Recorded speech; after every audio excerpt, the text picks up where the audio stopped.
तहरीक अदम एतमाद में इत्तेहादियों की हिमायत न मिलने का खदशा।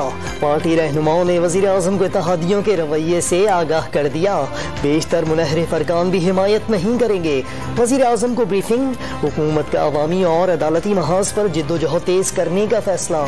इमरान खान की ज़ेरे सदारत इजलास की अंदरूनी कहानी सामने आ गई।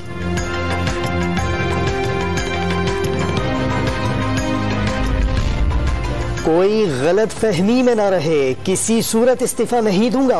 वजीर आजम इमरान खान का दो टोक मौकिफ। तहरीक अदम एतमाद नाकाम बनाने और एनआरओ न देने का अज़्म। वोटिंग से एक दिन पहले अपोजिशन को सरप्राइज के लिए तैयार रहने का पैगाम भी दे दिया। जलसों का खेल छोड़ें, असेंबली का इजलास बुलाएं और अक्सरियत साबित करें। बिलावल भुट्टो जरदारी का वजीर आजम इमरान खान को चैलेंज। वजीर आजम अपने बच्चों को उर्दू सिखाएं। मालाकंड के जलसे में जियाले चेयरमैन का मशवरा।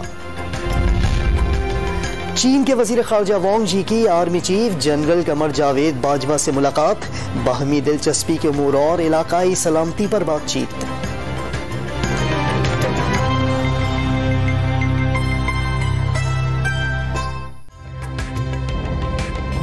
ताज़ा तरीन वीडियोस के लिए हमारा YouTube चैनल सब्सक्राइब करके बेल आइकन प्रेस करिए ताकि आपको मिले हर अपडेट सबसे पहले।